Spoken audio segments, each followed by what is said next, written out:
Buenos días a todas y a todos, y gracias por acompañarnos en esta luminosa mañana ya de finales de junio, donde ya los días empiezan a acortarse, ¿no? Aunque de momento lo notamos poco, pero ya estamos entrando en lo que es el periodo en que la luz va retrocediendo y la noche va alargándose, pero eso no significa ni mucho menos que nos pongamos tristes, sino todo lo contrario. El día está precioso, luminoso, y es un día magnífico para empezar este congreso, el 16º Congreso Nacional y el 7º Congreso Iberoamericano de Pedagogía, Democracia y Educación en el siglo XXI. Muchísimas gracias por estar aquí. Bienvenidos a la Universidad Complutense y a esta Facultad de Educación. Gracias, querida María José, por acogernos en este hermoso edificio también. Y vamos a empezar, sin más, lo que es este acto de inauguración. En primer lugar, tiene la palabra don José Luis Gaviria, presidente de la Sociedad Española de Pedagogía. José Luis. Muchísimas gracias, señor rector. Aprovecho entonces para dar también la bienvenida a todos ustedes en nombre de la Sociedad Española de Pedagogía. Voy a ser muy breve, decir simplemente que nuestra sociedad tiene la vocación, desde hace más de 60 años de su existencia, de ser un foro de diálogo, un foro de intercambio de experiencias, de opiniones, de conocimiento, de resultados de investigación entre todas las personas cuyo interés fundamental es la educación. El motivo que hemos elegido para el congreso de este año creo que es absolutamente adecuado. Tiene que ver con la obra de John Dewey y, desde luego, pone en relación los dos conceptos que entiendo que son fundamentales, que es la educación y la democracia. Desde luego, no es posible la existencia de la democracia si no existe la educación. Estos días van a ser intensos, de muchísimas actividades. Es probablemente el congreso más numeroso de los últimos años de la Sociedad Española de Pedagogía, y creo que va a ser muy productivo para todos nosotros. Les deseo que sean estos días intensos, que sean provechosos para todos ustedes. Quiero agradecer también, en primer lugar, a la Facultad de Educación por el apoyo que ha dado a la celebración de este congreso, y especialmente, en la persona del señor rector que nos acompaña y preside esta mesa, a la Universidad Complutense de Madrid, que ha hecho posible la celebración de este congreso. Muchísimas gracias y bienvenidos. Muy bien. He visto a alguien que iba a aplaudir, no sé si se han quedado con las ganas o no. Da igual, luego si les parece aplaudimos globalmente a todos, y así. Pues a continuación tiene la palabra nuestra anfitriona. Me gustaría recomendarles a todos que, a la vez que efectivamente participen muy activamente y aprovechen la oportunidad que tienen de poder intercambiar experiencias, conocimientos e ideas con todos los que hoy nos acompañan, aprovechen también para que formemos también redes, grupos de carácter interdisciplinar, de carácter internacional, para que efectivamente demos respuesta a los retos que hoy en día la sociedad nos demanda, que es una colaboración en los ámbitos del conocimiento y de la investigación para responder a nuevos retos, a nuevas estrategias, a nuevos escenarios que nos precisa dar respuestas a la educación con este carácter interdisciplinar, con este carácter colaborativo, con este carácter de redes. Yo espero que, junto a las conclusiones, que no me cabe la duda de que serán de gran interés y relevancia para el avance en la educación, evidentemente se formen también estas redes, estos grupos, y podamos tener la oportunidad de generar avance de conocimiento con la integración, con la interrelación de todos los que aquí están hoy presentes y de todos los que espero que a lo largo de este día vendrán. Quiero agradecer muy especialmente a la organización de este congreso, a todos los profesores que de distintos departamentos están colaborando en una magnífica organización, que llevan mucho tiempo dedicando casi exclusivamente toda su actividad a la organización de este congreso. Yo agradezco realmente el que esta Facultad de Educación pueda acoger a un congreso de tan relevancia y que disponga y tenga de un personal tan absolutamente dedicado competente y preparado para poder realizar un evento de estas características que exige pues, muchísima dedicación. Por eso, a todos los profesores, a todo el personal de la casa que realmente está colaborando en la organización, quiero darle profundamente las gracias y, si me permiten una excepción, personalizar en la profesora Coral González, que ha dirigido de alguna manera esto y que, desde luego, no me queda más que felicitarle. Estoy segura que en la clausura de este acto no podremos más que incrementar todavía las gracias, porque estoy segura que la organización va a ser absolutamente perfecta. Muchas gracias, Coral. Como decana de la Facultad de Educación, me gustaría reiterarles la bienvenida a nuestra facultad, la bienvenida a la organización de este congreso, agradecerles la participación, la dedicación, y espero que efectivamente sea muy productivo. Asistan ustedes, aprovechen la oportunidad que tienen de escuchar a personas de gran relevancia en el campo de la educación, de todos aquellos que están aportando nuevas ideas, que están impulsando la innovación dentro del campo de la educación, que tanto lo necesitamos. Por nuestra parte, la facultad va a estar a disposición de todos ustedes, tienen las puertas abiertas, todo nuestro personal sabe que tiene en este momento que atender las demandas, las necesidades y estar al tanto de todos aquellos imprevistos que pudieran surgir. Agradezco de nuevo a todos su presencia, las agradezco muy profundamente. Muchísimas gracias, el mejor de los éxitos, y que realmente este congreso sea un impulso para mejorar la calidad de la educación en todos sus más amplios sentidos. Muchísimas gracias también a mis compañeros de mesa, al señor rector, al director general, por su asistencia. Muchísimas gracias a todos. Muy bien, muchísimas gracias, María José. Y la verdad es que ahora tengo un conflicto de protocolo, porque el secretario de Estado, Marcial Marín, por razones familiares, no ha podido venir y nos ha pedido que le excusemos. Y vendrá, ha dicho que intentará venir a la clausura, y le he pedido a María Castro. ¿Está viniendo ahora? Está viniendo Jorge Sanz. Bueno. Pues nada, entonces haremos esta maniobra que consiste en alargar un poquitín el acto para ver si entonces le da tiempo a venir. Bueno, entonces decía que había invitado a María Castro, la vicerrectora de Calidad y profesora de esta casa, y implicada directamente en el Congreso, como saben ustedes, a que subiera a la mesa. Dentro de esa maniobra de alargar un poquito, no sé si, María, quieres decir dos palabras antes de pasar a Ismael. Yo no sé si actuar hoy con buenos días a todos y bienvenidos a este Congreso de SEP 2016. Como estoy de telonera, no sé si decir buenas noches, bienvenidos, ¿no? Como lo dijera Miguel Ríos en su día.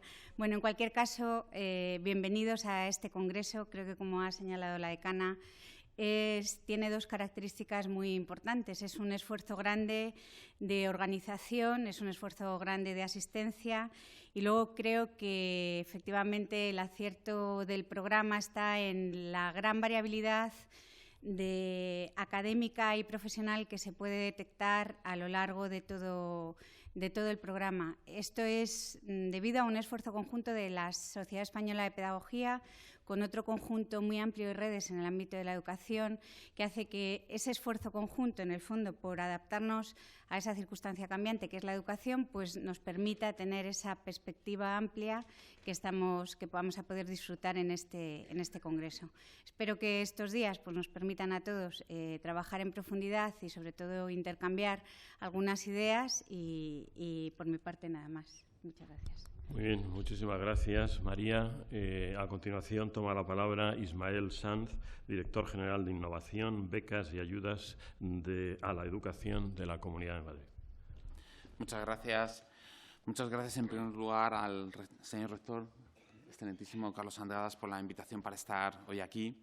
Me siento muy cómodo porque he tenido la oportunidad de trabajar con todos los demás miembros de la mesa en diversas fases de mi trabajo en la Administración Pública, con María Castro y con José Luis Gaviria, tanto desde la Consejería de Educación, Juventud y Deporte, porque ellos eran los responsables de las evaluaciones de cuarto de primaria y de segundo de la ESO, que desarrollaron durante muchos años para la Comunidad de Madrid con unos análisis que realmente nos fueron muy útiles, y con María José Fernández, porque he tenido la oportunidad también de trabajar con ella en el Instituto Nacional de Evaluación Educativa.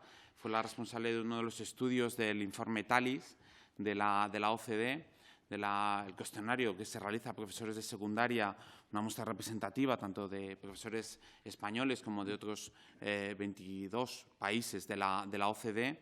Ella fue la encargada de realizar uno de los estudios que acompañaban al informe nacional de TALIS, y además tuvimos la oportunidad también de organizar junto con ella, junto con la Facultad de Educación, un congreso en esta misma aula, un congreso relacionado con TIMSS, la prueba de cuarto de primaria de matemáticas y ciencias, realizada en 2011, cuyos resultados se han conocido en 2012. Por tanto, muchas gracias a los tres también por esas colaboraciones que hemos desarrollado en los últimos años y por la invitación para estar hoy aquí. Para nosotros realmente es muy importante la celebración de este congreso, desde el punto de vista de la Administración Pública y en particular desde la Consejería de Educación, Juventud y Deporte, porque tenemos que empezar a trabajar en políticas educativas que estén basadas en evidencia empírica. No se trata ya de ocurrencias, sino de basar nuestras iniciativas, nuestras medidas en la evidencia empírica, evidencia que nos proporcionáis vosotros, los investigadores. Por lo tanto, la realización de estos congresos, en donde vamos a tener la oportunidad de conocer las conclusiones de vuestros estudios, nos proporciona una información muy útil, un análisis riguroso y científico de por dónde continuar nuestras políticas educativas, cuáles son los resultados de aquellas que hemos llevado a cabo en los últimos años y, por lo tanto, ofrecernos una guía y una orientación. Es importante a ese respecto que las políticas educativas en conjunto cada vez más se basen en esos trabajos rigurosos e independientes que desarrolláis investigadores como vosotros y que exponéis en congresos de tanta calidad como el que vais a desarrollar en los próximos días aquí en la Facultad de Educación de la Universidad Complutense. Yo espero, sinceramente, tener la oportunidad de, a través de José Luis Gaviria, María Castro, María José Fernández, tener la oportunidad de disponer de las conclusiones de vuestros estudios y aún seguro os puedo garantizar que los tendremos en cuenta para las actuaciones que desarrollemos en la Comunidad de Madrid, en la Consejería de Educación de la Comunidad de Madrid en los próximos años.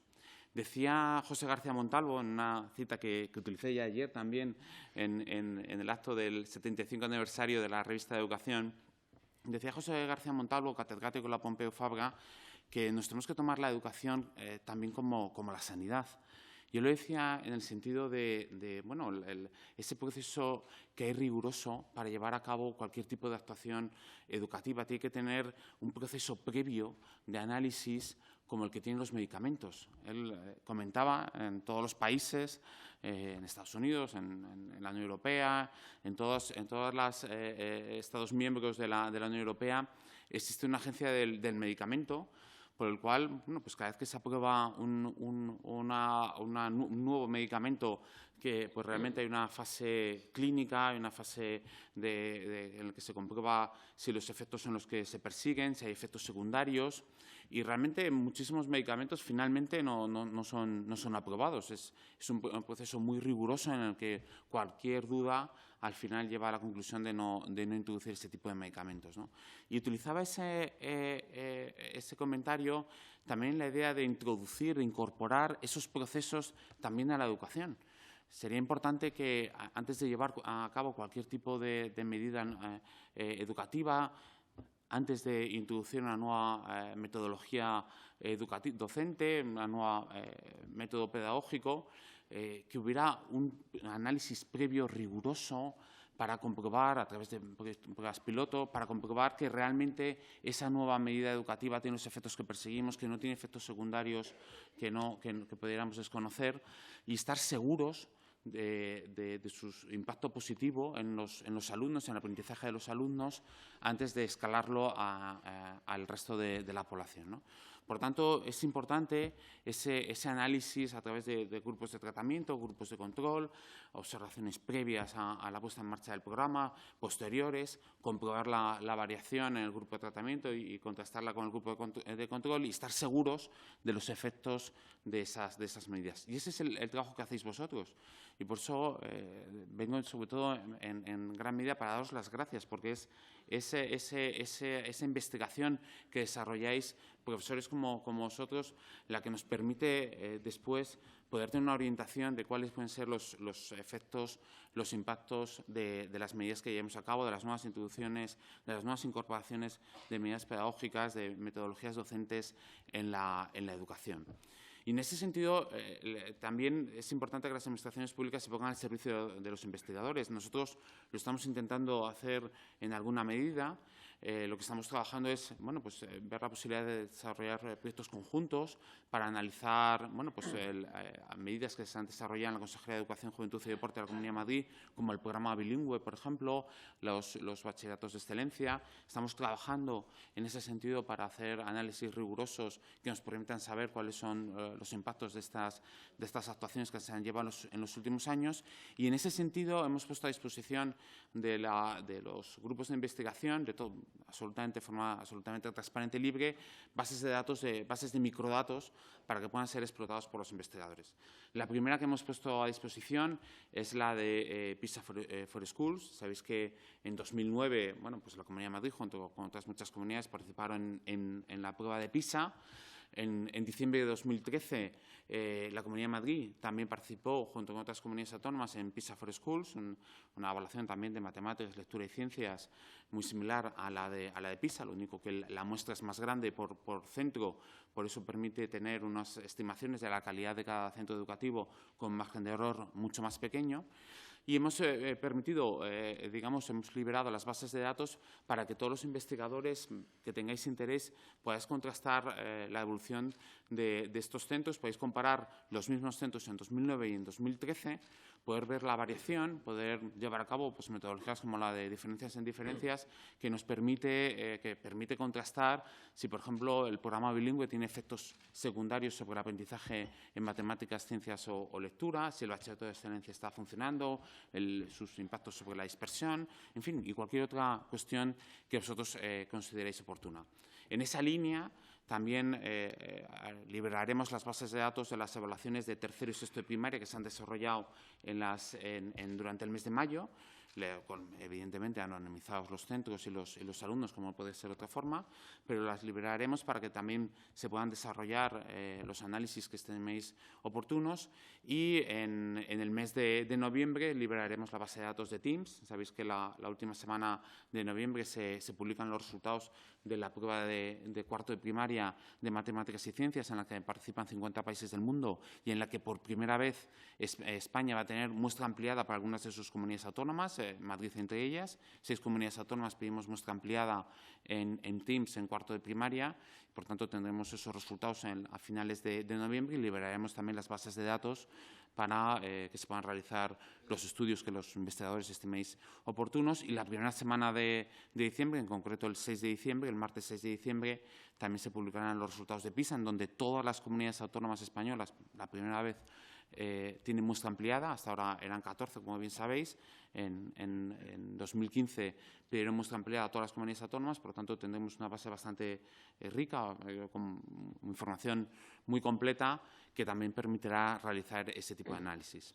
Termino diciendo que precisamente, y vuelvo al inicio, en esta misma sala desarrollamos hace 2 años y medio, en colaboración con la Facultad de Educación de la Universidad Complutense de Madrid, con la ayuda inestimable de María José Fernández, un congreso sobre TIMSS, en lo que precisamente lo que hicimos es reunir a los centros educativos que participaron en esa prueba y devolverles los informes de los resultados de sus centros. No con el ánimo de hacerlos públicos, sino simplemente con el ánimo de retroalimentar a los centros educativos. Porque nos parece muy importante que toda esa investigación que se hace al final vuelva a los centros educativos, que ellos también puedan beneficiarse de vuestros análisis, de vuestras conclusiones, de vuestras orientaciones y que les pueda ser útil en su día a día. Al fin y al cabo son los centros educativos, los docentes, los profesores, los que están en primera línea con los alumnos, y es importante que ellos también se puedan beneficiar de esas conclusiones. Eso es lo que hicimos en ese congreso de TIMSS de hace 2 años y medio, celebrado en esta misma aula. Es proporcionarles a todos ellos un informe bastante completo, bastante extenso, no solo de los resultados medios de cada uno de ellos, sino de la dispersión también, de los factores que contribuían a esos resultados, en qué aspectos se encontraba mejor, en qué otros aspectos había margen de mejora. Y eso es lo que espero al final de este congreso, que vuestros estudios, vuestros análisis, vuestras ponencias puedan beneficiar al fin y al cabo a los centros educativos y sobre todo a nuestros alumnos y a nuestros estudiantes, no solo los de la Comunidad de Madrid, sino los de toda España y los de todos los países iberoamericanos. Así que muchas gracias por vuestro trabajo, bienvenidos aquí a la Comunidad de Madrid. Agradecer y darle la enhorabuena a la Universidad Complutense por esta iniciativa, por acoger este congreso y estoy convencido que esas ponencias nos van a ser muy útiles para todos. Muchas gracias. Muy bien. Me indican que el secretario de Estado, Jorge Sainz, acaba de llegar, así que, bueno, vamos a esperar simplemente un par de minutos porque está entrando en el edificio en este momento, ¿no? Si les parece, empiezo yo mi intervención, luego la interrumpo, le doy la palabra a Jorge Sainz y así no... Parece que está llegando. Ah, me dicen que está llegando. Bueno, empiezo yo mi intervención. El protocolo, al fin y al cabo, tiene que estar al servicio de las personas y no las personas al servicio del protocolo. Así que muy buenos días a todas y a todos. Querido Ismael, querido director general de Innovación, querida decana María José, María, querida vicerrectora, querido presidente de la Sociedad Española de Pedagogía, queridos profesores, profesoras, amigos, amigas, invitados y participantes a este congreso. Inaugurar un congreso de pedagogía, un congreso nacional de pedagogía e internacional de pedagogía, es un acto valiente y arriesgado, ¿no? Pues si bien todo el mundo se siente capacitado para hablar de educación, venir a hacerlo a un congreso de especialistas no deja de ser una experiencia arriesgada. Pero tengo que decirles que es un placer para mí estar aquí y es un placer por la carga simbólica que tiene, ¿no? Primero porque la educación, y en ese sentido la Facultad de Educación, es un símbolo de lo que nuestra sociedad necesita y necesita cada vez más. Y en segundo lugar, porque creo que una de las misiones fundamentales de un rector es mostrar su apoyo a todas las iniciativas de la universidad que realmente merecen la pena, respaldar las iniciativas de sus profesores, de sus grupos de investigación, de sus facultades, y no hay mejor forma de hacerlo que, desde luego, estar presente allí donde esas actividades se realizan. Así que muchísimas gracias, en primer lugar, por invitarme.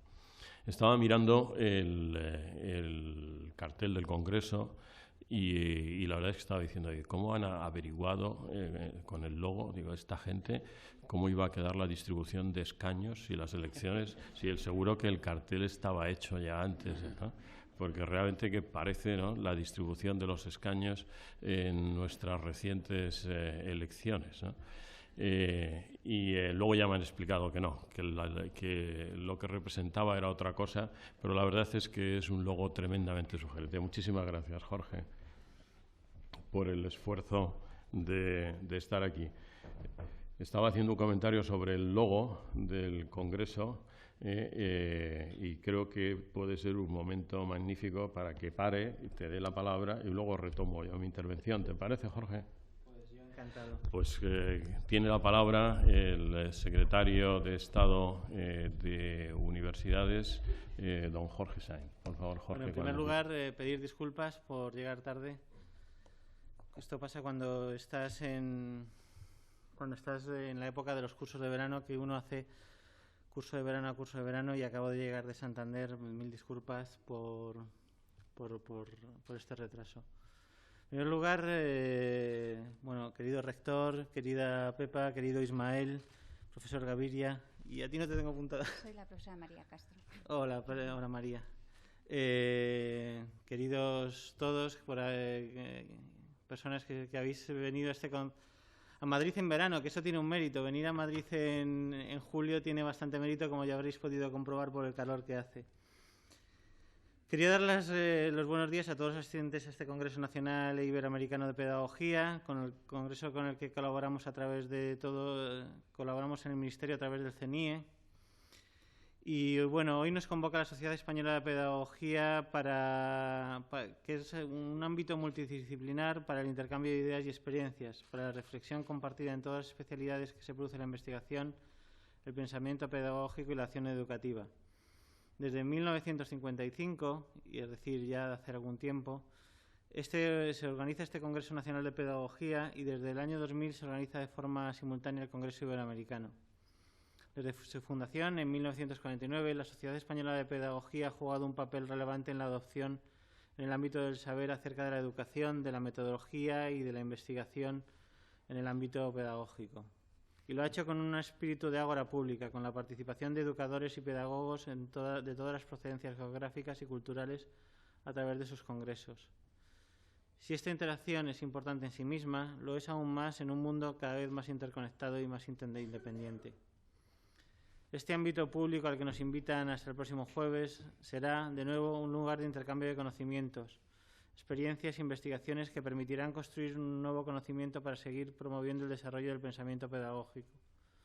De hecho, son las sociedades científicas y asociaciones profesionales las que colaboran en la articulación de las líneas estratégicas de este Congreso. Quiero daros a todos la bienvenida.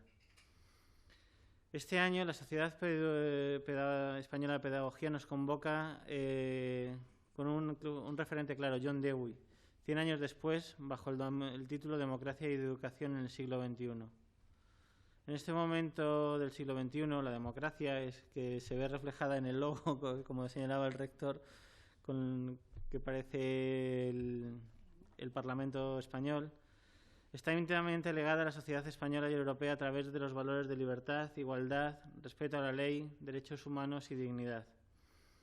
Y se está viendo acompañada por extremismos violentos y ataques terroristas que ponen en riesgo algo más que la propia seguridad de la ciudadanía, ya que son diametralmente opuestos a nuestra visión de la sociedad caracterizada por el pluralismo, la no discriminación, la tolerancia, la justicia, la solidaridad y la igualdad de género.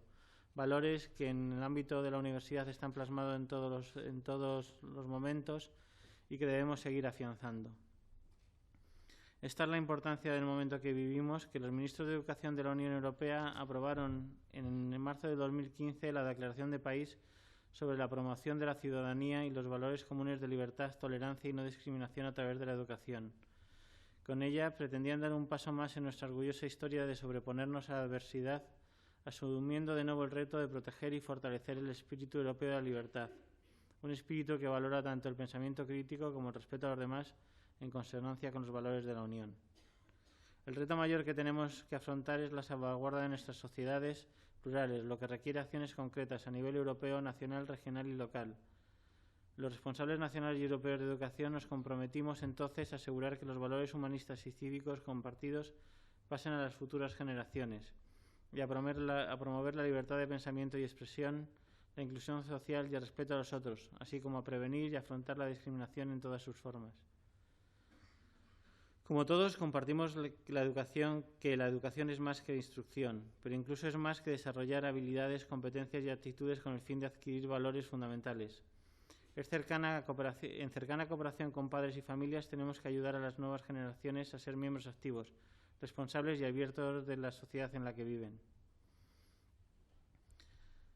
Los hombres viven en una comunidad por virtud de las cosas que tienen en común, y la comunicación es el modo que llegan a poseer las cosas en común.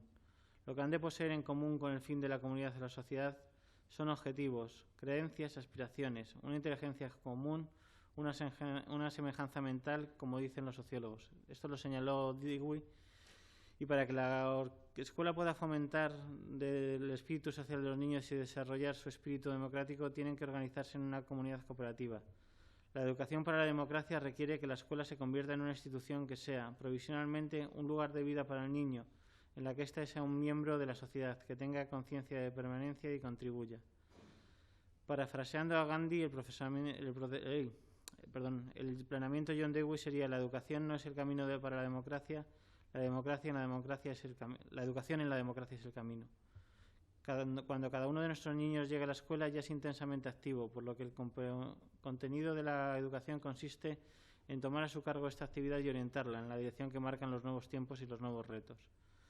Como Alicia, y sigo citando a Dewey, el maestro tiene que pasar con los niños detrás del espejo y ver con lentes de la imaginación de todas las cosas, sin salir de los límites de su experiencia, pero en caso de necesidad tiene que poder recuperar su visión corregida y proporcionar, con el punto de vista realista del adulto, la orientación del saber y los instrumentos del método. Buenos días a todos y les deseo un feliz y productivo Congreso Nacional Iberoamericano. Muchas gracias. Muy bien, muchísimas gracias, Jorge. Muchísimas gracias, además, por el esfuerzo que has tenido que hacer por llegar y asistir a esta inauguración, que realmente te agradecemos y valoramos muchísimo. Continúo ya para terminar esta ceremonia de inauguración. Decía, efectivamente, John Dewey, ¿no?, en la obra que da título a este Congreso de Democracia y Educación: una sociedad móvil, llena de canales para la difusión de los cambios que ocurran en cualquier parte, ha de mirar porque sus miembros se eduquen para la iniciativa personal y para la adaptación. Si no, serán superados por los cambios en los que se vean involucrados, cuyo alcance y significación no percibirán. Este es el reto científico, profesional y social al que como educadores hemos de contribuir. Estoy seguro de que este congreso, organizado por la Sociedad Española de Pedagogía, en el que sé que participan más de 10 redes de investigación, innovación y reflexión en el ámbito de la educación, es un marco perfecto para el intercambio de conocimientos, experiencias e investigaciones que permitan construir nuevos conocimientos para promover el desarrollo del pensamiento pedagógico. Son ustedes más de 1.200 congresistas que estoy seguro de que con sus aportaciones se enriquecerán mutuamente y nos enriquecerán a toda la sociedad. Es verdad que democracia y educación son un binomio, ¿no?, dos términos que están indisolublemente separados. La democracia exige educación y, desde luego, personas bien educadas no soportarían ningún otro régimen que no sea el democrático. Pero es fundamental, como digo, el garantizar una educación para que esa democracia adquiera pleno sentido, para que el ejercicio de ese derecho que tenemos cada uno de los ciudadanos a votar, a expresar, a manifestar nuestra opinión con libertad, sea plenamente efectivo. Y la educación debe estar sujeta a revisión, creo que continuamente, ¿no? Desde distintas instancias se reclama de forma insistente un nuevo diseño para el sistema educativo, tanto en el tramo no universitario como en el universitario. Y muchos motivos podríamos esgrimir para sustentar esta reforma necesaria. Primero, el sistema educativo en su conjunto está inmerso en la denominada sociedad del conocimiento y de la información, generándose continuamente nuevos escenarios de aprendizaje.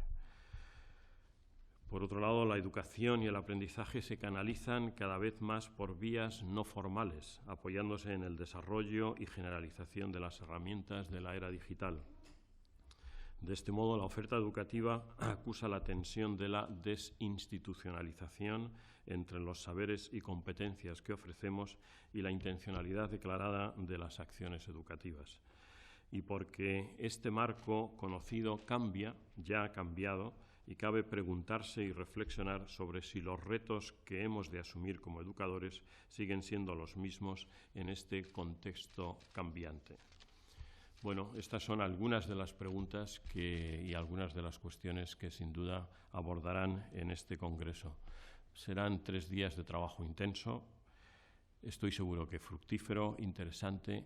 Es verdad que con las nuevas tecnologías hay personas y hay cosas, evidentemente, que pueden hacerse a distancia, pero siempre digo que el papel de los congresos sigue siendo fundamental.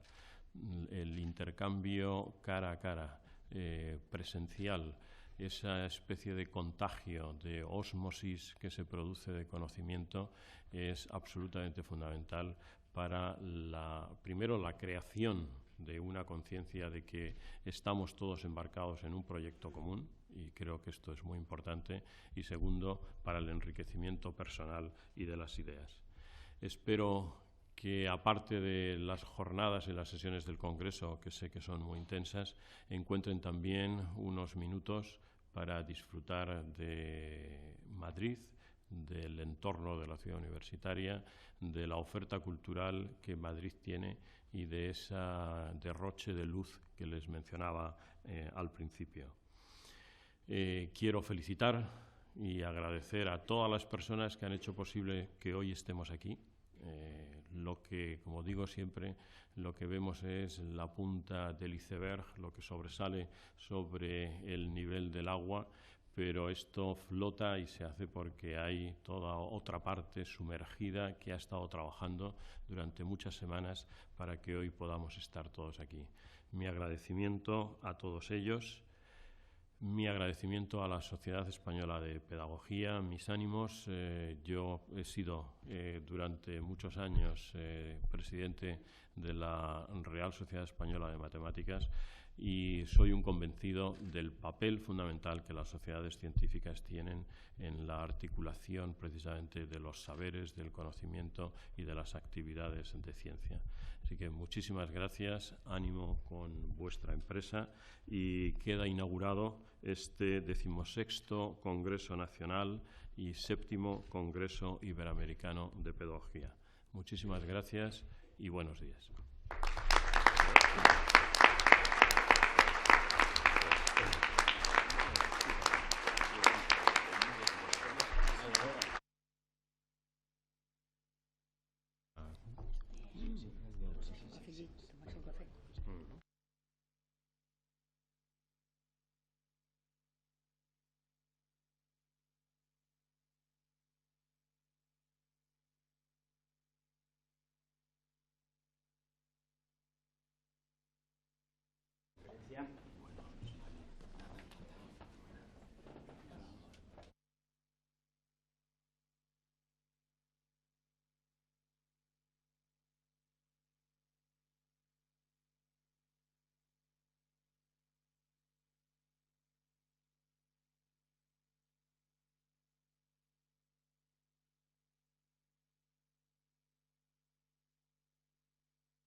Muy bien, muy buenos días a todos otra vez. Tengo el gusto de presentarles a don Gregorio Luri Medrano.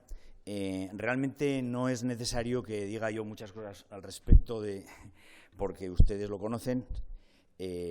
a mí siempre me produce mucha impresión cuando hablo con una persona que está ya en Wikipedia. Yo creo que es algo así como estar de repente ya en la eternidad. Estábamos comentando antes algunas de las características más importantes de su persona. Creo que él me corregirá si no es así, pero creo que la característica que mejor preferiría él para definirse es que es maestro. Sin duda. Ha sido maestro en el mejor de los sentidos, en el más amplio de los sentidos, yo diría que en todos los ámbitos, en todos los niveles de la educación, ¿no es así? Pero compartimos un defecto muy importante, y es que los dos somos navarros, y estábamos hablando hace un ratito de la noticia futbolística más importante de los últimos tiempos, y ha sido la subida de Osasuna a Primera División hace poquito tiempo. Creo que todo el mundo sabe que esto es una noticia de alcance mundial, y estábamos compartiendo eso. No voy a entretenerles a ustedes mucho más, simplemente voy a dejarles con nuestro conferenciante. El título de la conferencia es Experiencia y Educación, y bueno, pues estoy seguro que todos vamos a disfrutar muchísimo de ella. Muchísimas gracias, Gregorio. Cuando quieras. Bueno, buenos días a todos. Comienzo directamente después de esta notable, diría, experiencia y educación que acabamos de vivir. Posiblemente no haya hoy en el mundo educativo un ejercicio más necesario y al mismo tiempo más difícil que el de conseguir una perspectiva crítica objetiva sobre la obra de John Dewey. Continuaré diciéndole John Dewey porque con lo que costó decir película ahora no vamos a pasar a decir Flynn directamente, ¿no? Es necesario, el ejercicio es necesario porque Dewey sigue suministrando argumentos para articular tanto el descontento con la escuela realmente existente como con la ilusión de la escuela posible. Pero es difícil porque él no siempre ayuda. Filósofos tan distintos entre sí como Russell, Arendt, Maritain, Ernest Nagel o Peirce han llamado la atención sobre las ambigüedades de su vocabulario. Russell comentó, por ejemplo, la indefinición de un concepto central en la filosofía de la experiencia de Dewey, como es el de dato empírico. Arendt llegó a decir que lo que hace tan complejo comentar la filosofía de Dewey es que es igualmente difícil estar de acuerdo o en desacuerdo con él. Maritain se sorprendía, y son palabras textuales, de la desastrosa confusión de ideas de Dewey. Nagel, una persona con obvias afinidades con Dewey y al que siempre manifestó un gran respeto, fue muy crítico con otro de los conceptos centrales del vocabulario de Dewey, como es el de continuidad. Y Peirce, su maestro, lo acusa en un texto notable de desarrollar ni más ni menos que una orgía de razonamientos inconexos. Frecuentemente da también la sensación de que está polemizando al mismo tiempo con varios contendientes y nominados, lo cual no nos ayuda en absoluto a entender los debates subyacentes que hay, con los que está tratando, ¿no? Y de vez en cuando el lector se encuentra con oscuridades impenetrables. Reto a quien quiera comprobarlo a enfrentarse al capítulo 16 de su lógica. Sus defensores han insistido en que no era un ingenuo pedagogo romántico, y es cierto, pero sus detractores lo critican aduciendo, por ejemplo, que en The Child and the Curriculum de 1902 aconsejaba permitir que la naturaleza del niño siga su propio destino. Esto último es lo que ha animado, por ejemplo, a Richard Hofstadter a sostener que Dewey fue incapaz de proporcionar a los profesores fines claros hacia los que dirigir el impulso del niño. Comparto la opinión de Hofstadter, pero no sus argumentos. Esto es lo que me propongo demostrar, pero al hacerlo no me anima ningún afán iconoclasta, sino, bien al contrario, la voluntad de preservar el que me parece que es el principal legado de Dewey, la reivindicación de una rigurosa filosofía de la educación como sustento firme de una pedagogía.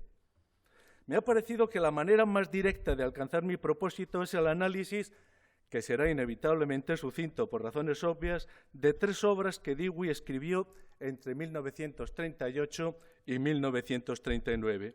Experiencia y educación, su lógica, o también la llama teoría de la investigación, y libertad y cultura. Sospecho que en 1938 sorprende a Dewey con el paso cambiado y las defensas bajas, por lo cual es más fácil ver en estas obras el estado de las costuras de su sistema. En este momento, Dewey comienza a pensar que la evolución de la pedagogía progresista no ha sido la que él había previsto. Si bien es mayoritaria en estos momentos en los Estados Unidos, le crecen las críticas en los más diversos ámbitos, alentadas a veces por campañas de prensa bien organizadas, de las que hablaremos después, pero también, y él lo constata, por prácticas escolares poco rigurosas. Por otra parte, la situación internacional le produce un gran desasosiego.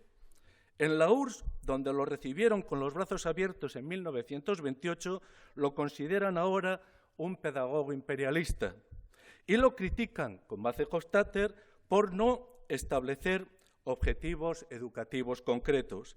Incluso en 1931, el Comité Central del PQS aprobó una resolución que prohibía, y lo hace pensando en él, pensando en Dewey, literalmente, terminantemente la experimentación en la Escuela de Instrucción General. Aquí podríamos hacer un paréntesis porque Dewey tuvo una extraordinaria acogida en la Rusia zarista hasta tal punto que el ministro de Educación del último zar pues, desarrolló un proyecto para hacer una reforma educativa basada en la pedagogía de Dewey y será extraordinariamente bien recibido por Lunacharsky, el comisario de Educación soviético. Al mismo tiempo, en Alemania, la nación más cultivada del mundo, y son palabras suyas, donde el método científico se había desarrollado con más firmeza, la ciudadanía parece satisfecha entregándose incondicionalmente a Hitler. Y aquí también podríamos hacer un paréntesis recordando que si bien los creadores, por ejemplo, de la Escuela del Trabajo de Alemania han seguido la pedagogía pragmatista de Dewey, también hay pedagogos nazis que consideran que el trabajo, las propuestas de Dewey pueden ser perfectamente o tienen perfectamente cabida en la nueva pedagogía del régimen. Ahora, en el 38, es más consciente que nunca de la necesidad de fundamentar con coherencia y rigor su filosofía de la educación en una filosofía de la experiencia. En estos 3 libros, pues, vemos a Dewey dudar, replantearse ideas, apuntar soluciones, mostrar lagunas. Y quisiera llamar la atención sobre todo esto. Dewey duda, y eso debería ayudarnos no tanto a criticarlo como a fomentar nuestra propia reflexión sobre las propuestas de Dewey. El pedagogo de la experiencia se sitúa ante su propia experiencia. Por cierto, que esto es lo que consideraba él que definía la metodología científica, era una experiencia de la experiencia, y por lo tanto merece la pena tomarse en serio su visión de su propia experiencia. En último extremo, lo que creo que nos van a ofrecer estas 3 obras es una invitación al antidogmatismo pedagógico. Experiencia y educación. Comienza Dewey, Experiencia y Educación, haciendo una llamada contra el frentismo pedagógico. Le compete, dice, a una teoría de la educación inteligente cerciorarse de las causas de los conflictos existentes y después, en lugar de tomar un bando u otro, indicar un plan de operaciones que proceda de un nivel más profundo y más inclusivo que el representado por las prácticas e ideas de las partes contendientes. Lo que pretende llevar a cabo es, en términos hegelianos, una integración superadora de las experiencias de las prácticas escolares norteamericanas. No quiere, y lo dice explícitamente, encontrar la vía media entre todas ellas. No quiere ser ecléctico. Lo que quiere es conseguir un nuevo modo de hacer las cosas en el cual tengan cabida todas las escuelas. Y advierte, aquellos que miran hacia el futuro deberían pensar en términos educativos más que en términos de un ismo, aunque sea un ismo como el de progresismo, que es el que caracteriza a sus propuestas, ¿no? Porque cualquier movimiento que piense y actúe en términos de un ismo se encuentra tan comprometido reaccionando contra otro ismo que acaba siendo controlado por él. El criterio que nos ofrece para trascender nuestros ismos es un criterio que, siendo esencial o central en el pragmatismo, me parece también de sentido común. Lo que nos dice es que, literalmente, todos los principios por sí mismos son abstractos. Se concretan solamente en las consecuencias que resultan de su aplicación. Ha comprobado que la escuela en general y la escuela progresista en particular prefiere o tiende, si quieren, a evaluarse a sí misma más por la altura de sus ideales que por la altura de sus resultados. Y esto es lo que le llama la atención. Y continúa diciendo, una teoría es dogmática si no es capaz de evaluar sus propios principios. Por eso la escuela progresista no puede, insiste, limitarse a enfatizar la libertad del que aprende. Debe preguntarse qué significa la libertad y en qué condiciones se puede realizar. En esta dirección critica también a los que opinan que, literalmente, los conocimientos y habilidades de una persona madura no tienen ningún valor directivo, y subrayo esta palabra, para la experiencia de los inmaduros. También conviene subrayarla esta última. O a los que rechazan el valor del conocimiento histórico. Si se rechaza el conocimiento histórico, ¿cómo podremos familiarizar a los jóvenes, dice, con el pasado, de manera que esa familiarización sea un potente agente en el aprecio del presente en el que viven? Dando un paso más en su actitud crítica, sostiene que experiencia y experimento no son ideas autoexplicativas. Para conocer el significado del empirismo, debemos saber qué es la experiencia, dice, porque no todas las experiencias son educativas. Las experiencias educativas, añade, no son como las demás. Hay incluso experiencias deseducativas. Hasta aquí, de manera muy resumida, la crítica o la autocrítica o la reflexión crítica que está desarrollando. A partir de aquí parece que va a venir la parte constructiva de planteamiento de alternativas.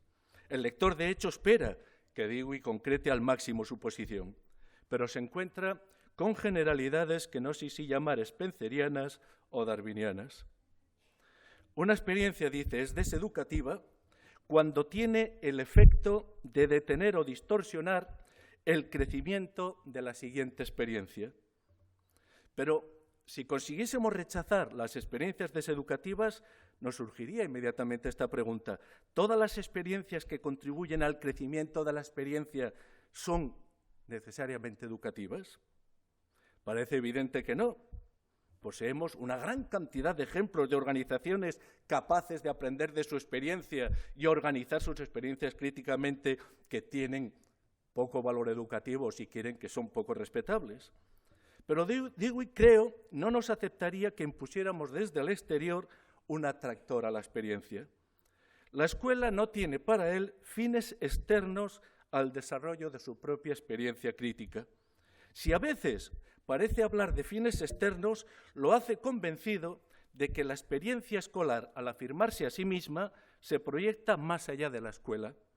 Por ejemplo, la experiencia de una comunidad democrática de aprendizaje, un concepto muy rico que hereda de su maestro Peirce, permitiría aprender a vivir democráticamente.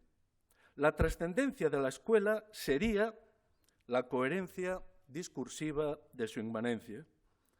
Pero me temo que nos encontramos aquí con una creencia ideológica, más que con una generalización inductiva. Para comprobarlo, podemos acudir a su lógica, donde presenta la investigación como un tipo particular de experiencia en la que intervienen, dice, la experimentación consciente y la reflexión. E intervienen estos dos elementos con el objeto de favorecer el paso de lo indeterminado a lo determinado. Textualmente, habla del crecimiento de la experiencia como un proceso de determinación, con un vocabulario que nos recuerda de manera muy próxima a Fichte. Les diré también entre paréntesis que Fichte está continuamente presente en el pensamiento y en la obra de Dewey, aunque es posible, y aquí sería necesario desarrollar una investigación para confirmarlo, aunque es posible que el Fichte que tiene presente Dewey sea o lo haya recibido sobre todo a partir de Croce. He mencionado anteriormente a Spencer y a Darwin porque una serie de ideas que se originan en Darwin y son teorizadas por Spencer parecen ser también frecuentemente el sustrato no explicitado de algunas de las tesis de Dewey. La principal, a mi modo de ver, es la identificación de la evolución con el progreso. Dewey acepta esto, pero critica a Spencer porque defiende el conocimiento científico ignorando la metodología científica.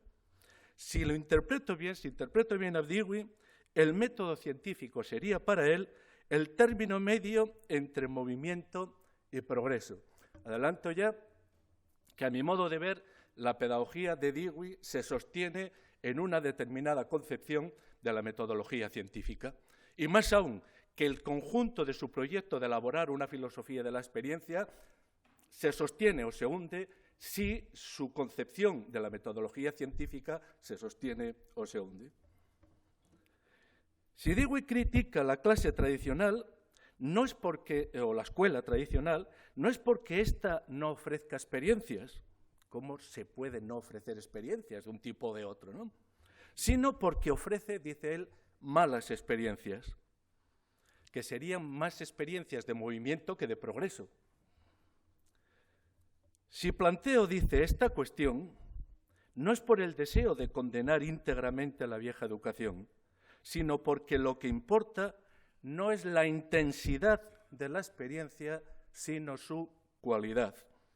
Pero nos encontramos de nuevo con conceptos que suenan muy bien, porque la música de Dewey, como decía Arendt, tiene un cierto atractivo, tiene un atractivo que no va a estar de acuerdo con las cosas que dice, pero lo que le tenemos que exigir es el sustento teórico de estas palabras que suenan tan bien.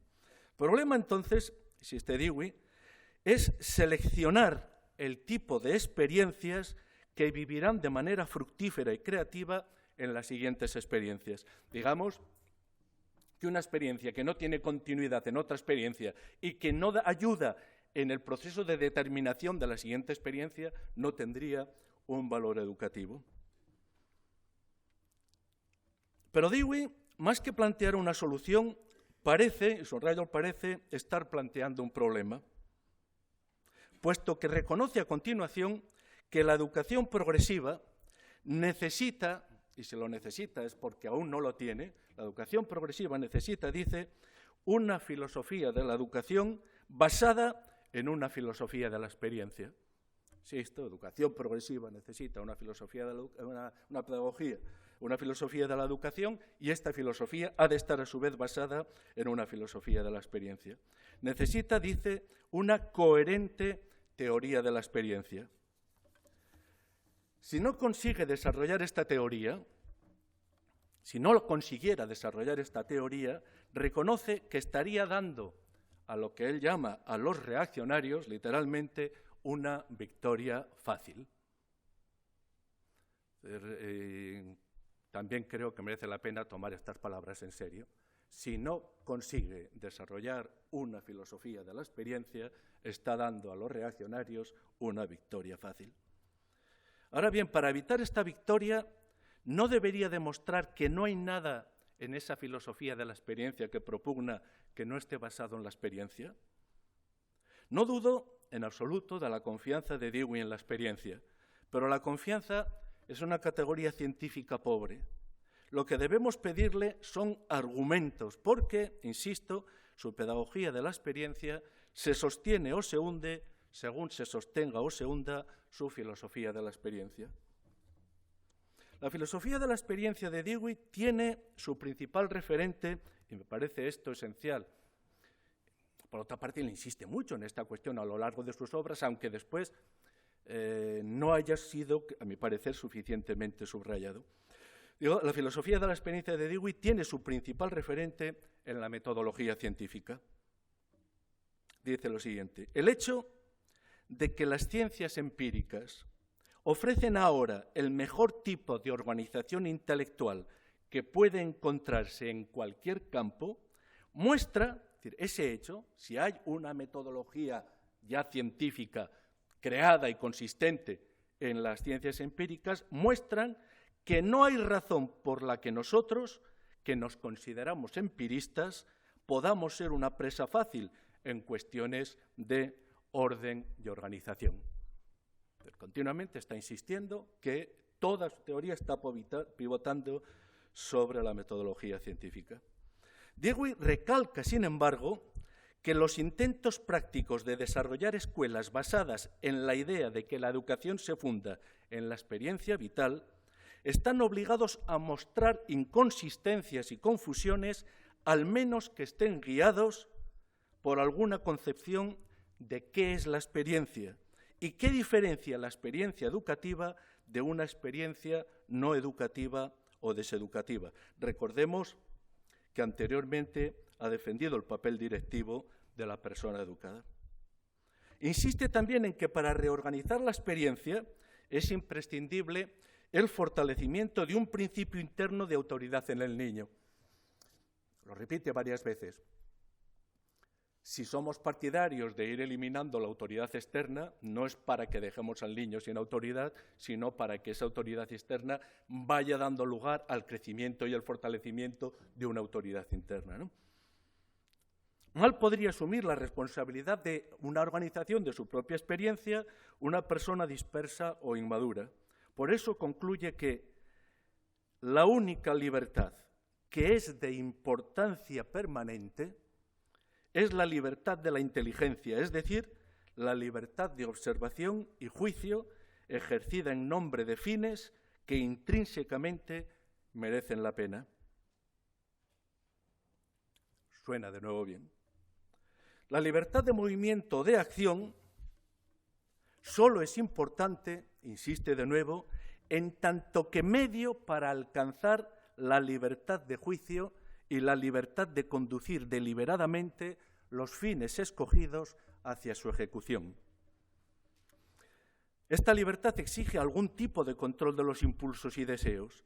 ¿Por qué pensar, y esta será una de las principales conclusiones de experiencia de educación, por qué pensar es posponer la acción inmediata? El ejercicio de control interno del impulso mediante la unión de observación y memoria. Esta unión es el corazón de la reflexión. La conclusión entonces es firme. El objetivo central de la educación es la creación de una capacidad de autocontrol. Es claro que está teniendo presente todas las críticas que se están desarrollando en Estados Unidos contra la escuela progresista, precisamente porque estaría sustituyendo la autoridad por algo así como una anarquía sin método y sin finalidad, ¿no? Dewey cree que la autonomía es el resultado de la experiencia crítica de la propia autonomía. Como ocurre en buena parte de la ética moderna, hagamos excepción clarísima en Kant, él está más pendiente del autor de la autonomía que del nomos. Ello podría ser debido, planteo como hipótesis más heurística que fundamentada, ello podría ser debido a que sigue pendiente de la dicotomía educare-educere, lo que opone a la imposición externa de la forma, de la pedagogía de la Bildung, es, por decirlo con el vocabulario de Hegel, la deiscencia, el desarrollo progresivo de la forma. En botánica se conoce con el nombre de deiscencia la maduración natural de una planta que libera espontáneamente sus granos de polen o sus semillas. Hegel reconocía que esta imagen resumía perfectamente su filosofía. Creo que resume también el núcleo de la fe pedagógica del romanticismo. Hay una glosa de 1915 de Eugène Dors que me parece que capta algo esencial de la pedagogía de Dewey en un momento tan temprano como este, 1915, y que no he visto desarrollada posteriormente, pero que considero honestamente que es digna de ser pensada. Insisto, es una glosa de 1915. Y Dors, a pesar de que la glosa es muy corta, demuestra estar muy al tanto de lo que, en qué consiste la pedagogía de Dewey y, sobre todo, de las fuentes filosóficas de las que está viviendo. ¿Por qué digo esto? Porque analiza el vocabulario de Dewey y dice, en el vocabulario de Dewey encuentro una terminología centrífuga, expresión, expresar, etc. Allí donde los pedagogos de su tiempo emplearían una terminología centrípeta, impresionar o impresión. Este vocabulario expresionista, concluye Dors, es propio del idealismo alemán y más en concreto de Fichte. Parece difícilmente discutible esto. Efectivamente, hay en Dors una pedagogía o una filosofía de la expresión. El problema es si este vocabulario de la expresión centrípeto es compatible con una declaración de empirismo por parte de Dewey. Es decir, si tomamos el empirismo desde sus orígenes, Aristóteles y después toda la que ha venido después, como aquella posibilidad de conocer las cosas a partir de las huellas que dejan los sentidos en el alma, sería más lógico encontrar en él una pedagogía de la impresión, de impresionar, que una pedagogía de la expresión. Dejo la cuestión aquí, aunque me parece realmente de un gran interés para entender lo que hay en juego en el pensamiento de Dewey. No creo, a mi parecer, y aquí permitidme dar un paso en mi propio pensamiento crítico sobre Dewey, no creo que las cosas humanas se puedan explicar únicamente a partir de una filosofía de la expresión.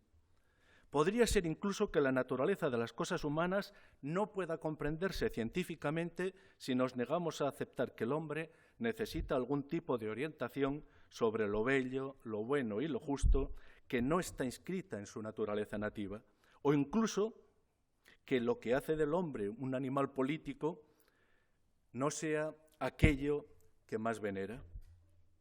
A mi modo de ver, hay en la pedagogía de Dewey una tensión permanente entre la voluntad manifiesta de explicar el progreso educativo a partir de las causas eficientes de la experiencia científica y la imposibilidad de prescindir de algún criterio externo a la propia experiencia que nos permita juzgar el sentido de la experiencia o incluso dirigirla hacia lo que consideramos que es la experiencia educativa. El problema central de la educación, nos insiste de nuevo, es el de procurar la dilación de la acción inmediata, poniendo el deseo entre paréntesis hasta que la observación y el juicio hayan intervenido. Este punto, dice, es totalmente relevante para las escuelas progresistas. Subrayar el énfasis en la actividad como un fin, en lugar de en la actividad inteligente, conduce a la identificación de la libertad con la inmediata ejecución de impulsos y deseos. Ahora bien, si el criterio para evaluar la acción es la acción inteligente, ha de explicarse bien cómo la acción misma da lugar a la acción inteligente. Pues en caso contrario, deberíamos postular la existencia de algo llamado inteligencia que se encontraría fuera de la acción y que tiene alguna capacidad para orientarla. Dewey apunta, creo, hacia aquí cuando escribe que es responsabilidad del educador seleccionar, dice literalmente, aquellas experiencias que poseen la promesa o potencialidad de presentar nuevos problemas que estimularán nuevas formas de observación y juicio en experiencias futuras. De nuevo, parece pisar, sin embargo, un terreno inseguro y se muestra dubitativo cuando considera necesario añadir que la educación progresista es nueva. Apenas ha dispuesto, dice, de una generación para desarrollarse. Por eso, continúa, era predecible un cierto grado de incertidumbre y laxitud en la elección y organización de los contenidos. No hay motivo para quejarse por ello, pero sí hay motivos para quejarse cuando el presente movimiento de la educación progresiva es incapaz de reconocer que el problema de la selección y organización de los contenidos para el estudio y el aprendizaje es fundamental. Y las dos palabras que ha utilizado, selección y organización. Nada puede ser más absurdo, continúa, en educación, que fomentar la variedad de experiencias mientras se olvida la necesidad de la organización progresiva de la información y de las ideas. La teoría de la ciencia de Dewey. Pasemos ahora a su lógica o una teoría de la investigación. E insisto que cuando Dewey está hablando de lógica o de experiencia, está pensando básicamente en el método científico, que es la piedra, a mi modo de ver, es la piedra angular de todo su sistema. Por su ambición, esta obra, la lógica, la logic, debería haber sido la obra culmen de su carrera. Y de hecho, él reconocerá repetidas veces que la lógica fue su first and last love, ¿no? En esta obra se propuso ofrecer, y lo dice explícitamente al principio, se propuso ofrecer una exposición sistemática de su filosofía experimental. Parece que nos está ofreciendo aquello que en experiencia de educación ha considerado necesario. Y dice que va a ofrecer una exposición sistemática de su filosofía experimental para permitir, o porque una filosofía experimental de esta manera pueda permitir a las ciencias sociales a progresar, al mismo ritmo de las naturales. Hay que tener claro que la lógica no es para Dewey una teoría del razonamiento formalmente correcto, sino la investigación de la investigación. Es su filosofía de la experiencia, o como también la llama él a veces, una teoría de la investigación. Normalmente el conocimiento se define de acuerdo con sus propiedades lógicas o formales, obviando el contexto del que surge. Pero para Dewey el contexto es esencial, porque entiende el conocimiento como aquello que se adquiere en el proceso de investigación. Y encontramos de nuevo a Fichte, ¿no? La relación entre el yo y el no yo, cómo esa relación va creando una delimitación, una determinación de las propiedades del yo, y de esa manera nos va permitiendo conocer al yo. Es central en Dewey la convicción de que existe una continuidad entre psicología y lógica. Sin embargo, esta continuidad, a mi parecer, puede considerarse especulativa, al menos mientras no nos explique él cómo se puede pasar de la acumulación de experiencias singulares a la necesidad de una relación.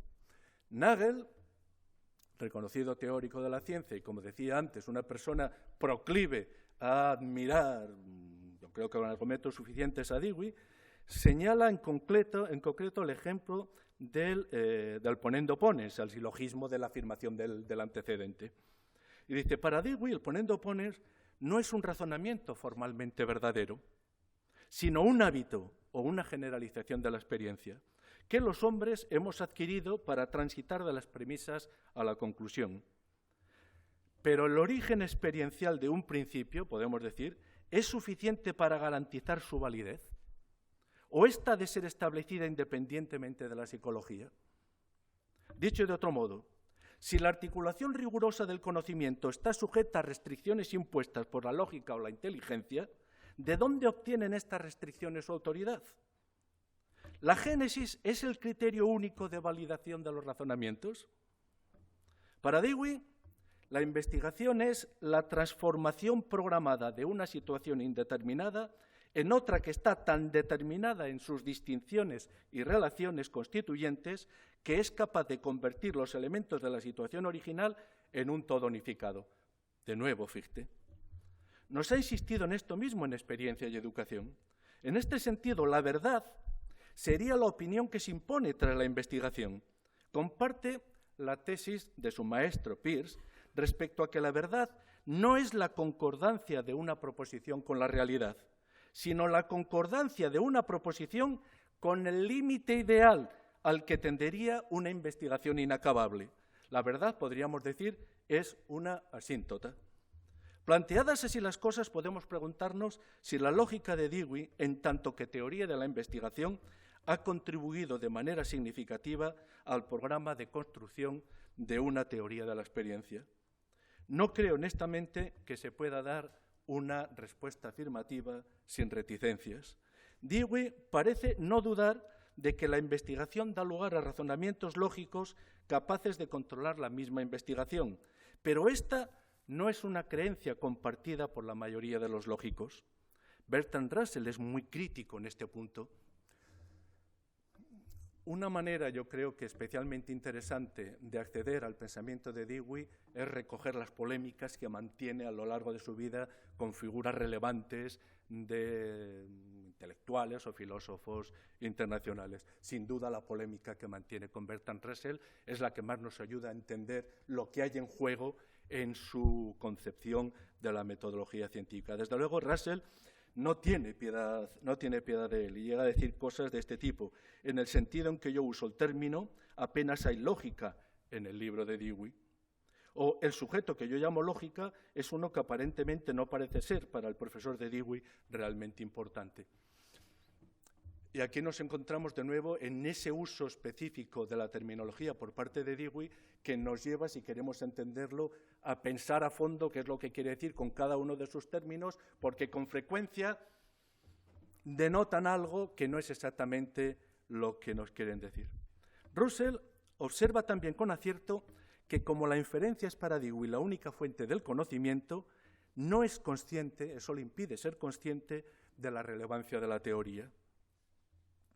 Podemos pensar que para un filósofo pragmático la teoría por sí misma no genera efectos en la acción. ¿Pero esto es realmente así? Russell le replica con un tono espinosista. Le dice: aquellos que ven el conocimiento contemplativo como un ideal apreciable encuentran en su práctica algo que, más allá de ser valioso en sí mismo, parece capaz de purificar y elevar la práctica, haciendo sus objetivos más amplios y generosos, sus decepciones menos dolorosas y sus triunfos menos soberbios. Para tener estos efectos, la contemplación debe ser seguida por sí misma, no por sus efectos. Está claramente polemizando contra Dewey. Al instituir la inducción como la única fuente de conocimiento, su concepción de la metodología científica, Dewey cierra también las puertas a la refutación deductiva, pienso en la refutación en el sentido popperiano del término, y también a una parte nada irrelevante de la física teórica actual, que se desarrolla sin que parezca que haya posibilidades de experimentar sus hipótesis. Pienso en la teoría de cuerdas o en la teoría del multiverso. Permítanme hacer un paréntesis sobre el valor de la teoría. Kant se preguntaba si las condiciones de posibilidad de la experiencia tienen algo que ver o no con las condiciones de posibilidad de los objetos de la experiencia. Para constituir un objeto en objeto de la experiencia científica, es imprescindible reducir su complejidad a lo mensurable, sabemos desde Descartes. Pero si obramos así con el hombre, lo que reducimos no son las cosas humanas. Si el lugar de la metodología científica es el laboratorio, ¿dónde está el lugar de las cosas humanas? Están muchos lugares, o podemos buscar en muchos lugares, pero yo creo que uno de ellos, y esencial, podría ser el de los grandes libros de nuestra tradición. En cualquier caso, para responder a esta pregunta, habría que leer estos libros y comprobar si lo que nos dicen es algo relativo a épocas superadas o de épocas superadas de la racionalidad humana, o bien nos muestran problemas permanentes. No estoy pensando tanto en respuestas como problemas permanentes, porque podría ser entonces que la apertura de estos problemas nos dijera algo sobre las permanencias antropológicas. Sobre estas cuestiones, Dewey mantuvo un debate muy vivo. Aquí hay otro ejemplo de lo que decía, de debates de Dewey con personas relevantes de su tiempo, que personalmente creo que es una vía especialmente atractiva para acceder a su pensamiento. Digo que mantuvo un debate muy vivo con Robert Maynard Hutchins, presidente de la Universidad de Chicago, que además se puede seguir con bastante detalle en la revista Social Frontier. Hutchins, en las antípodas de Dewey, sostiene la existencia de una naturaleza humana común y, por lo tanto, insiste en que la idea de educar al hombre para ajustarlo a una época concreta de la historia es ajena a la verdadera concepción de la educación. Hutchins encuentra un antagonismo radical entre la educación liberal, tal como la entiende, que sería la educación que se interesa por los porqués, y la educación vocacional, o a la que llama servil, en el sentido liberal y servil que era utilizada por los antiguos, ¿no? La educación vocacional o servil que se interesaría por el cómo. La preocupación por el porqué, dice Hutchins, nos descubriría la centralidad de la metafísica, las verdades eternas y la importancia de la persecución del conocimiento por sí mismo. Para Dewey, sin embargo, la distinción entre artes liberales y serviles ha sido superada por el propio desarrollo de la metodología científica. La teoría propiamente comprendida, y está pensando, insisto, en la metodología científica, posee un valor práctico y la práctica una función intelectual. Una de las consecuencias pedagógicas más notables y, a mi modo de ver, más interesantes de esta polémica fue la creación del St. John's College de Annapolis por parte de Hutchins, con un currículo estrictamente basado en el estudio de los grandes libros de la tradición occidental. La de Dewey es una filosofía presentista, crociana. Ya he dicho antes que yo tengo la sospecha siempre, que no puedo tematizar, pero que puedo indicar algunos elementos que me permiten insinuarla, que el acceso de Dewey a Fichte se realiza a través de Croce.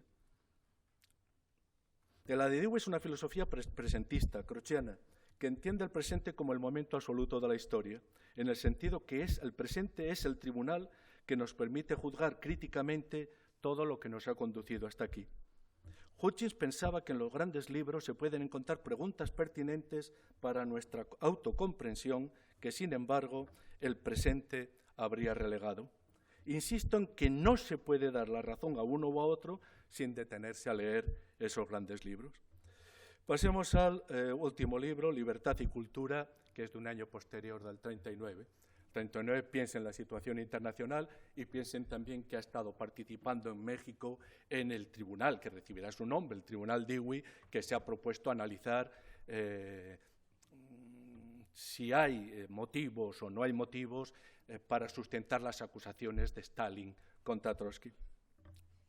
Esto, por otra parte, abre una vía de contactos a Dewey muy interesante, pues con un grupo de intelectuales norteamericanos que tendrán su propia deriva intelectual, bueno, pues hasta desembocar, por ejemplo, en el neoconservadurismo.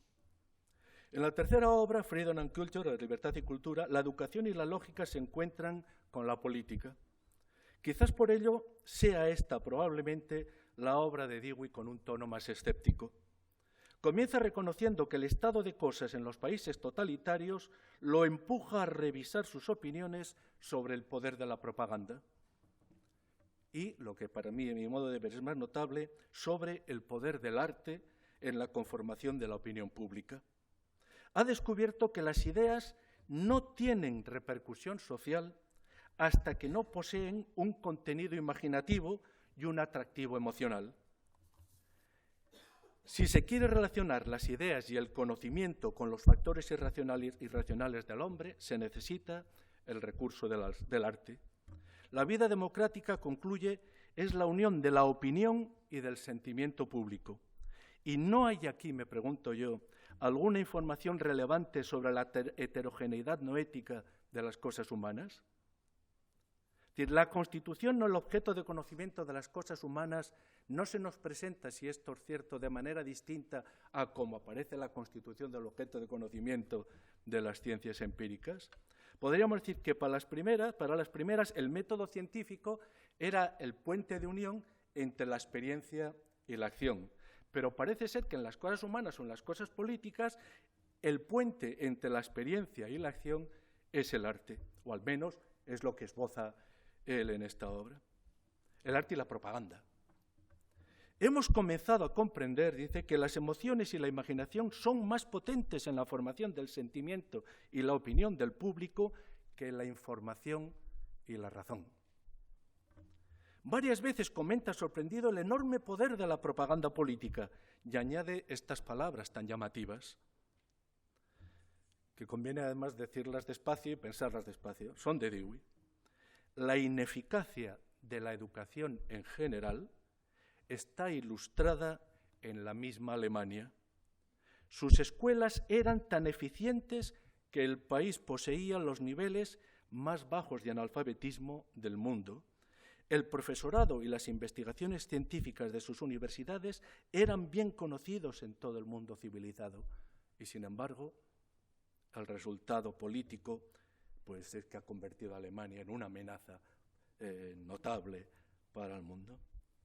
Concluye dolorosamente que uno de los fenómenos humanos más sorprendentes es el de la persona que hace de buena fe el tipo de cosas que una demostración lógica puede demostrar fácilmente que son incompatibles con la buena fe.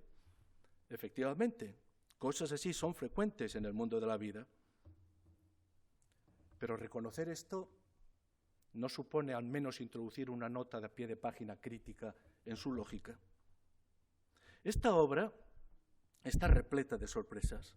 No es la menor de ellas la defensa del common man, en un sentido próximo al de Orwell, al que estaba realizando Orwell en este momento. El hombre común, nos dice, puede ser común, pero por esta razón proporciona un cierto equilibrio, y la balanza equilibrada es una salvaguardia más fuerte de la democracia de lo que puede serlo cualquier ley particular, incluso las escritas en la Constitución. Pero esta defensa del hombre común significa que ya no es posible, dice él, mantener la fe en la Ilustración que aseguraba que el avance de la ciencia produciría instituciones libres al acabar con la ignorancia y la superstición. Me parece muy notable que nos diga el programa de la Ilustración ha chocado en Alemania con el poder de la propaganda, ¿no? Son palabras inesperadas. Sospecho que sorprendieron al mismo Dewey, dado que, llegado a este punto, en vez de articular su perplejidad sobre las cosas humanas, se repliega a sus posiciones habituales para afirmar la importancia de la metodología científica, a pesar de que ha reconocido que Alemania era el país con una metodología científica más desarrollada, ¿no? Y añade que de la actitud científica puede surgir una moral, que hay una moral emergente en la actitud científica, pero no se puede decir que los científicos alemanes entonces no la tuvieran. Así pues, el futuro de la democracia depende de la expansión de la actitud científica. Concluye que esta es la única garantía de disponer de una opinión pública inteligente y capaz de hacer frente a la propaganda. Que Dewey se tome en serio el papel de la propaganda es importante porque de ella ha estado hablando en un tono muy distinto al de esta obra a lo largo del debate que mantuvo con Lippmann. En realidad hay que decir que aunque se ha hablado muchísimo y es uno de los elementos que está en auge y se estudia en las facultades de periodismo, no existió tal debate, no existió un debate Dewey-Lippmann. Lo que existió fue una continua reseña y respuesta de Dewey a distintas obras de Lippmann, pero Lippmann nunca le contestó explícitamente a Dewey. Sin embargo, lo que se ha dado en llamar el debate Dewey-Lippmann, pues constituye, yo diría que uno de los aportes intelectuales más interesantes para entender el papel de la prensa moderna. Lippmann está defendiendo una tesis fuerte que al mismo tiempo que nos escandaliza nos hace pensar. Y nos dice, ¿y si la noticia fuese aquello que utiliza un medio para conectar a un lector potencial con un anunciante? Y a partir de ahí pues desarrolla todo un esquema inquietante sobre la esencia afectiva de la democracia de las sociedades complejas. Insisto, que Dewey tome en serio el papel de la propaganda es importante porque de ella ha estado hablando con un tono muy distinto al de esta obra a lo largo del debate que mantuvo con Lippmann. Me limitaré a decir que cuando en 1915 Dewey publica Schools of Tomorrow, el objetivo pedagógico que tiene en mente y al que nunca renunciará, al menos explícitamente, es el de conseguir, dice él, un espíritu público más inteligente. ¿Pero cómo se consigue esto? Lippmann sostenía que ni la naturaleza de la realidad política, ni la naturaleza de los medios de comunicación, ni la complejidad de la sociedad moderna permiten imaginar un ciudadano omnicomprensivo, bien informado y capaz de participar activamente en la vida política. Dewey le responderá enarbolando su confianza en el poder de otra educación, en el poder de otros medios de comunicación y en el poder de otras relaciones sociales que permitieran recuperar el ideal comunitario de Thomas Jefferson. Su optimismo se basa en el convencimiento de que el desarrollo de las ciencias sociales permitirá la participación del público. Estamos en la obra de 1915 y en el debate con Lippmann. Si su optimismo se basa en el convencimiento de que el desarrollo de las ciencias sociales permitirá la participación del público en la constitución del saber del que depende una sociedad para que pueda vivir en paz y reformarse. Pero esto no ha entrado en crisis a partir de la experiencia del 39. ¿Es la postura de Dewey demasiado ingenua? ¿Le pide a la democracia moderna más de lo que ésta puede ofrecer? El desarrollo de los medios de comunicación parece haberle dado la razón a Lippmann. Estoy pensando en un personaje esencial para entender lo que ocurrió con Dewey a partir de los años 50 en Estados Unidos, Henry Luce, propietario de un imperio mediático con cabeceras como Time, Life o Fortune, que puso todo ese imperio mediático, todas sus cabeceras, al servicio de una crítica implacable de Dewey. Dewey has sold philosophy out, es decir, ha vendido la filosofía, era uno de sus lemas permanentes, ¿no?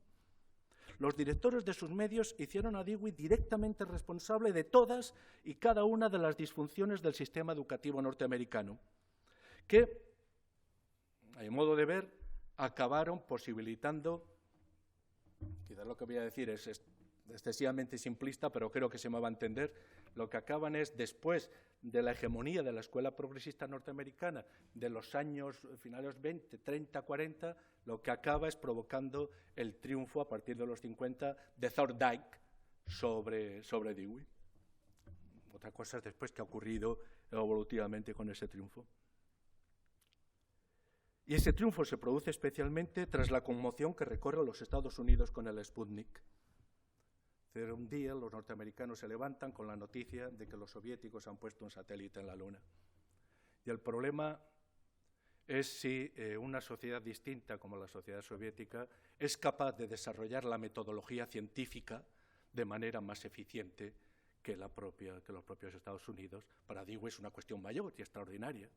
Lo que ocurre es que los ataques que recibe por parte de Roosevelt, su mujer, Eleanor Roosevelt, unas críticas terribles a la escuela progresista, los ataques que recibe por parte de figuras relevantes de la propia democracia y no solamente de republicanos como Dewey, pues le llevan a la propia sociedad norteamericana, entre otras cosas, a desarrollar la fundación sobre el currículum.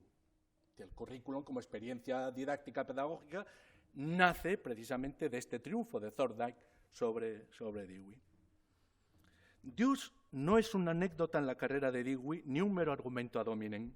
Es la constatación de que diferentes perspectivas sobre lo bueno, y no solo sobre la experiencia, dan lugar a diferentes perspectivas sobre la escuela. Le demos o lo quitemos la razón a Dewey, la experiencia nos muestra su relevancia política. Dewey poseía toda la legitimidad democrática para defender una escuela distinta a la de Dewey. Dewey, como si previera todo esto, tiene el máximo interés en resaltar una y otra vez que no hay disciplina en el mundo más severa que la disciplina de la experiencia sometida a la evaluación del desarrollo y dirección inteligente. Quiero acabar con una reflexión sobre la metodología ética y moralidad. He dicho anteriormente que creo ver en Dewey una contradicción entre su defensa de la experiencia y su reivindicación de la inteligencia reguladora de la experiencia. Añadiré para concluir que en el mismo Dewey se encuentra, a mi modo de ver, la posibilidad de resolver esta contradicción. Uno de los primeros artículos de Dewey se titula,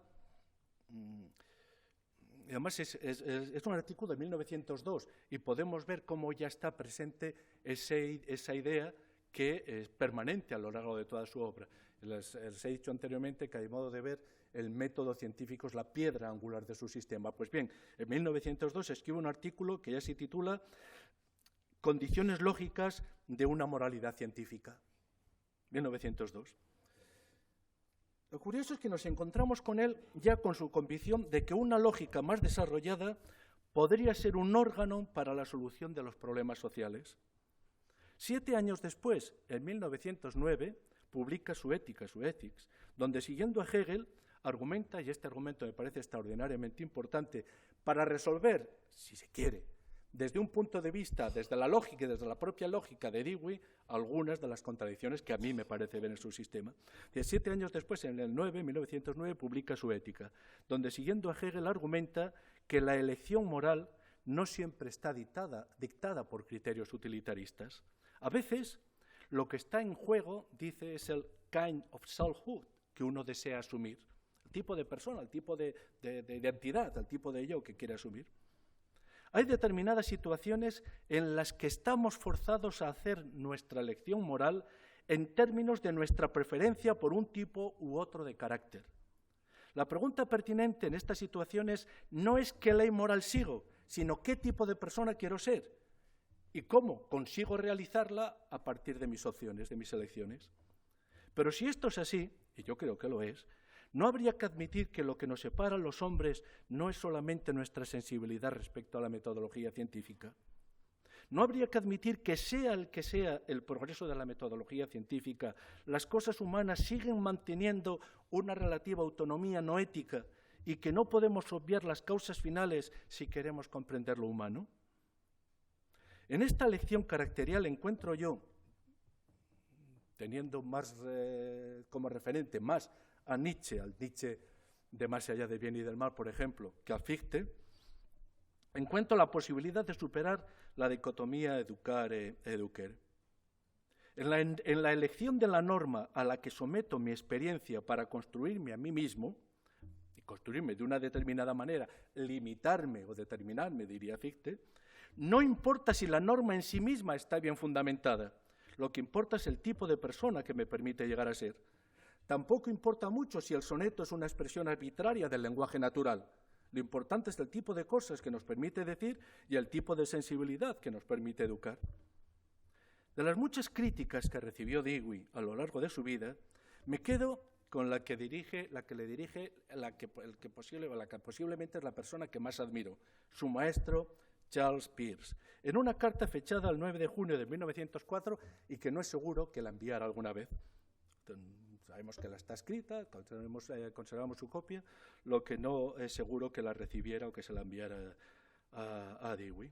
En este momento acaba Peirce de leer los estudios en teoría lógica de Dewey y tras hacerle diversas observaciones metodológicas lo reprende, y esto es a mí lo que me interesa, porque viviendo en Chicago, una ciudad corrompida por la mafia, y todos estaremos de acuerdo de la extraordinaria capacidad de la mafia para aprender de la experiencia, por ejemplo, viviendo en Chicago, en una ciudad corrompida por la mafia, no debería haber perdido el sentido de lo verdadero y lo falso, lo correcto y lo incorrecto. Peirce, que ha dicho que la verdad es una asíntota, pero dice, cuando la mafia está presente hay que defender lo verdadero, lo falso, lo justo, lo injusto, lo correcto y lo incorrecto. Rorty, una persona que puede entenderse perfectamente como yo creo que el seguidor al mismo tiempo más fiel y más crítico con Dewey. De hecho, su familia, sus padres y él mismo en su infancia están en una relación muy estrecha con Dewey, lo que representaba. Rorty reclamaba democracia antes que filosofía. ¿No deberíamos reclamar también moralidad antes que experiencia si queremos organizar la experiencia humana de manera humana? Permítame contarles una anécdota. Durante la Segunda Guerra Mundial, la Armada norteamericana decidió ocupar el campus del St. John's College de Annapolis, aquel campus que Hutchins ha creado para el estudio de los grandes libros, que es el campus del St. John College. La decisión de las autoridades militares impedía el desarrollo del proyecto educativo del St. John College en torno a los grandes libros de la humanidad. Para preservar este proyecto, el rector decidió enviar al profesor que lo había impulsado a entrevistarse con el secretario de la Armada a Washington. El secretario, lo recibió con una orden taxativa. Tiene usted exactamente 1 minuto para decirme por qué no debería usar sus edificios para ayudar a la Armada en tiempos de guerra. El profesor, en vez de contestarle, de manera pausada, tranquila, sacó su pipa y comenzó a llenarla de tabaco. Atacó la cazoleta, la encendió y comprobó que tiraba bien. Le dio un par de caladas. Habían transcurrido 55 segundos. Entonces se dio media vuelta y se dirigió hacia la puerta de salida. Y justo en ese momento se volvió y le dijo al almirante: porque sin lo que el St. John's intenta hacer, este país no estaría luchando ahora contra los nazis. Este profesor era Jacob Klein, un filósofo judío especialista en Platón, que había tenido que huir de la Alemania nazi. La Armada decidió ocupar otras instalaciones. En el 49, Jacob Klein fue nombrado rector de del St. John's College, que es un centro, una institución que sigue abierta, empeñada en estudiar los grandes libros de la tradición occidental. He comenzado diciendo que lo que me animaba a hablar era la voluntad de preservar el legado de Dewey. Y ese legado para mí es esencialmente el reto de crear una filosofía de la educación a partir de una filosofía de aquel concepto, aquellas convicciones que sustenten nuestra propia educación. En su caso, crear una filosofía de la experiencia que pueda sustentar la pedagogía de la experiencia. En definitiva, lo que quisiera transmitir como mensaje último de toda esta intervención es la relevancia extraordinaria de la filosofía de la educación. Espero haber cumplido mi propósito. Muchas gracias.